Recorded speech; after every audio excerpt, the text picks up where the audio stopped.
Good morning students, welcome to online classes. तो students today I will teach you about sentences.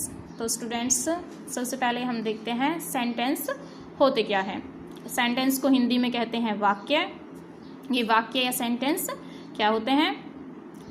A group of words that makes a complete sense is called a sentence.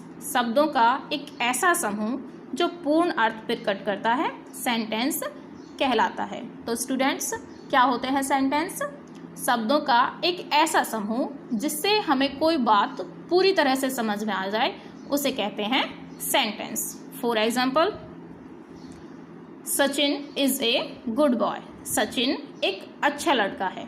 तो इस sentence में कही हुई बात हमें अच्छे से समझ में आ गई, तो यह सेंटेंस बिल्कुल सही है। स्टूडेंट्स यहाँ पर एक नोट करने वाली बात है, प्रत्येक सेंटेंस में प्रयुक्त सभी शब्दों का एक निश्चित क्रम होता है जिसे वर्ड ऑर्डर कहा जाता है। सभी सेंटेंसेस में शब्दों का एक निश्चित क्रम होता है जिसे वर्ड ऑर्डर कहा जाता है और इसी निश्चित क्रम के अनुसार ही सेंटेंस बनते हैं। तो देखते हैं क्या होता है वर्ड ऑर्डर।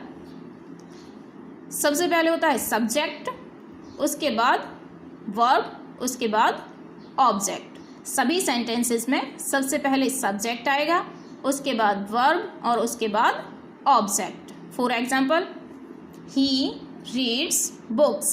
वह पुस्तकें पढ़ता है। तो इस सेंटेंस में ही क्या है? एक सब्जेक्ट है। रीड्स है वर्ब, बुक्स है ऑब्जेक्ट। क्योंकि यह सेंटेंस वर्ड ऑर्डर के अनुसार बिल्कुल सही है, तो यह सेंटेंस बिल्कुल सही है। लेकिन स्टूडेंट्स अगर हम इसी सेंटेंस के वर्ड्स को आगे पीछे करके लिख दें तो यह सेंटेंस गलत हो जाएगा। जैसे बुक्स ही रीड्स, पुस्तकें वह पढ़ता है, तो यह सेंटेंस गलत है। आगे देखिए, पार्ट्स ऑफ ए सेंटेंस।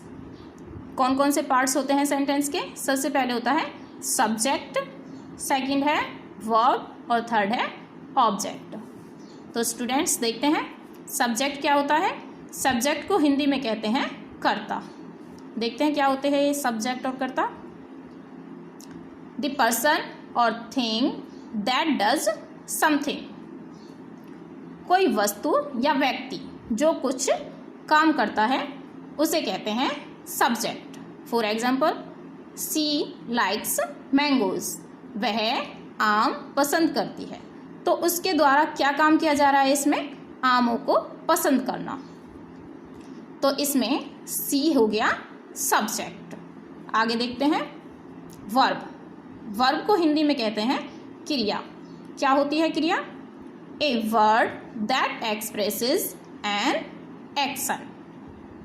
कोई शब्द जिससे किसी काम का पता चले उसे कहते हैं क्रिया। For example, she likes mangoes. वह आम पसंद करती है। अब इस सेंटेंस में पसंद करना क्या है? एक काम हो गया इसमें वर्ब। आगे देखते हैं ऑब्जेक्ट। ऑब्जेक्ट क्या होता है? हिंदी में कहते हैं ऑब्जेक्ट को कर्म। ए पर्सन और thing that receives the actions of a verb. कोई व्यक्ति या फिर वस्तु जिसके लिए क्रिया की जाती है उसे कहते हैं object. For example, she likes mangoes. वह आम पसंद करती है। तो इस सेंटेंस में क्रिया किसके लिए की जा रही है? मैंगोज के लिए। आम पसंद करना एक क्रिया है और आम क्या है इसमें? ऑब्जेक्ट, कर्म। स्टूडेंट्स यहाँ याद रखने योग्य कुछ बातें हैं, देखते हैं। प्रत्येक सेंटेंस में पहले शब्द का पहला अक्षर कैपिटल लेटर होता है। फॉर एग्जाम्पल, इस सेंटेंस को देखते हैं, सी लाइक्स मैंगोज। तो इस सेंटेंस में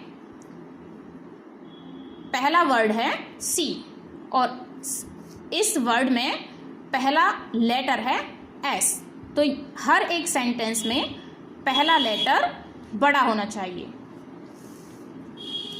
सेकंड है प्रत्येक सेंटेंस में सब्जेक्ट और वर्ब का होना जरूरी होता है।